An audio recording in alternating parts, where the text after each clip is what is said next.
Welcome to the Explainer.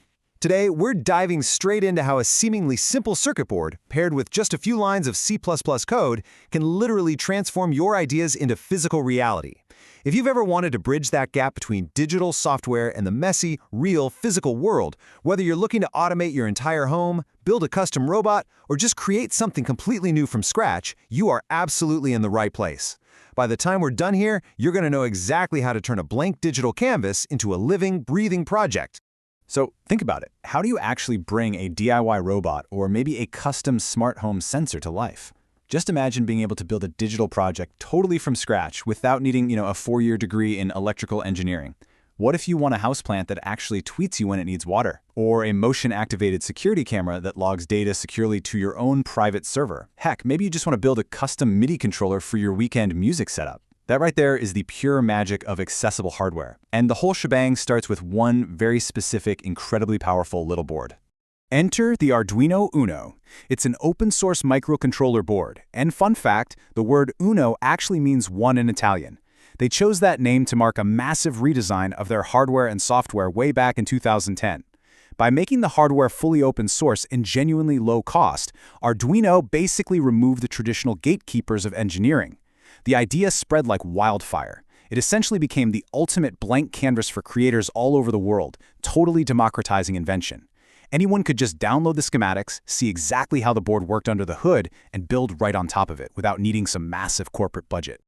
Now, the evolution of this hardware has been wildly rapid. It all kicked off in 2010 with the UNO R1, which ran a pretty basic 8-bit 18-mega 328P chip.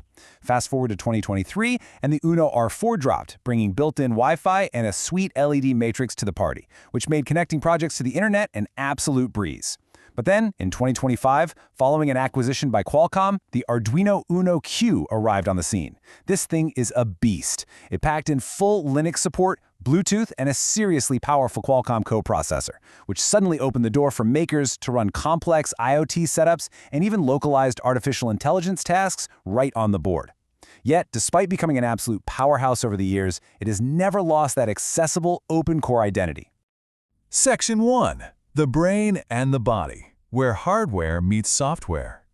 Okay, so to truly grasp how this entire ecosystem works, you kind of have to look at it like a living organism. On the hardware side, the body, if you will, you've got the physical headers. That's 14 digital pins and 6 analog pins, operating at voltages like 5 volts or 3.3 volts. These are literally the hands and ears of your project. They're the physical components that reach out and touch the real world. Then on the software side, the brain, you have what Arduino simply calls sketches. These sketches are built on a customized C++ framework and saved within .ino extension, and they exist entirely to crunch the logic and fire off specific electrical instructions right back to that physical body. Now, I know what you might be thinking. C++, that sounds heavy. But while the underlying language is indeed based on C++, Arduino brilliantly strips away all that intimidating complexity usually associated with hardcore coding. It organizes your program into 3 incredibly accessible, easy-to-digest pillars: structure, variables, and functions. This beautifully simplified framework is exactly what makes it possible for an absolute beginner to pick up a board and start writing functional, working code almost immediately, without getting bogged down in intense computer science theory. Let's dive into that first pillar, structure. Every single Arduino sketch absolutely requires 2 main functions to operate. First up is the setup function. This guy is called just once, right when the sketch starts up. Think of it like packing your backpack once before a long trip. You use it to initialize your pins, start your libraries, and just tell the board what components it's going to be dealing with. Then you have the loop function, which does exactly what it says on the tin. It loops consecutively, forever. This is the ongoing journey of your program. It's what allows the board to actively read sensors, make rapid-fire decisions, and respond to real-time changes in the physical world without ever stopping or needing you to hit a reset button. Now, if you happen to be a veteran of standard C or C++, you might be looking at a blank sketch and wondering, wait, where is the traditional main function? Well, in an Arduino sketch, it's notably absent, and that's because the Arduino Integrated Development Environment, the IDE, is quietly handling all that heavy lifting for you. It automatically injects that missing C++ glue in the background right before compiling and flashing the code to your board. You literally just drop your instructions into setup and loop, hit upload, and boom, you're ready to go. The software abstracts away all the tedious messiness so you can focus 100% on creating. Section 2. Speaking the language. Constants and variables. So, to actually translate those physical hardware states into digital logic, we have to declare variables. Variables are really just dedicated little parking spaces in the digital brain to store your data. In the Arduino world, you'll very often map a physical pin on the board to a memorable name in your code. Because let's be real, instead of trying to remember that your flashy red LED is plugged into physical pin 8, it's way easier to just declare an integer variable named redLight and set its value to 8. This super simple act of speaking the language keeps complex projects beautifully organized, and, trust me, it significantly cuts down on frustrating bugs later on. But here is the absolutely crucial point: how we define the state of those pins. Arduino uses specific capitalized constants for this. If you set a pin to high, you are literally telling the physical board to pump out a voltage, either 5 volts or 3.3 volts. If you set it to low, you are dropping it down to 0 volts, which effectively turns it off. You also have to define whether a pin is an input, say receiving raw data from a temperature sensor, or an output, where it's sending power out to maybe spin up a motor. These digital constants aren't just abstract code. They are direct, literal translations of physical electrical currents moving through the board.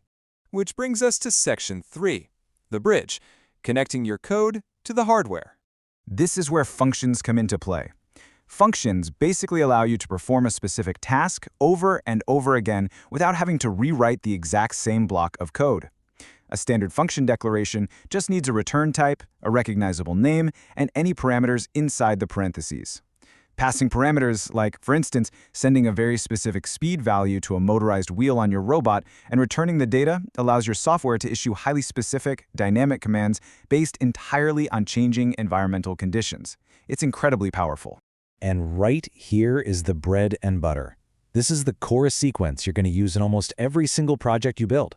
Step 1, use pin mode inside your setup function to explicitly declare a pin as an input or an output.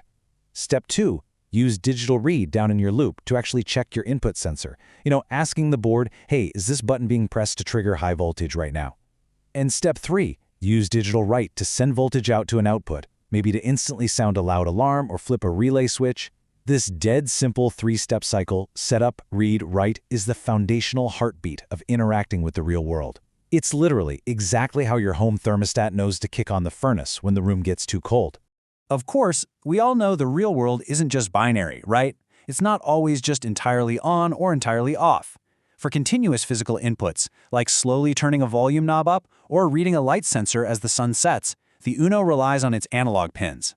By using the analog read function, the board taps into a built-in 10-bit analog-to-digital converter. And that 10-bit resolution? That is a huge deal. It means the board can take a smooth, sliding scale of 0 to 5 volts and accurately slice it up into 1,024 highly precise digital values that your code can easily make sense of. This is what gives your projects a level of nuance and finesse way beyond simple clunky on and off switches. So look at how far we've come. You now understand the hardware evolution of the UNO, stretching all the way from the classic R1 right up to the ultra-powerful Qualcomm-equipped Q. You know exactly how the C++ software acts as the project's brain, you've got the setup and loop structure down perfectly, and you see how functions bridge those digital commands directly into physical voltages. You literally have the ultimate maker's canvas sitting right in front of you. The only question left to ask is, what are you going to build with it?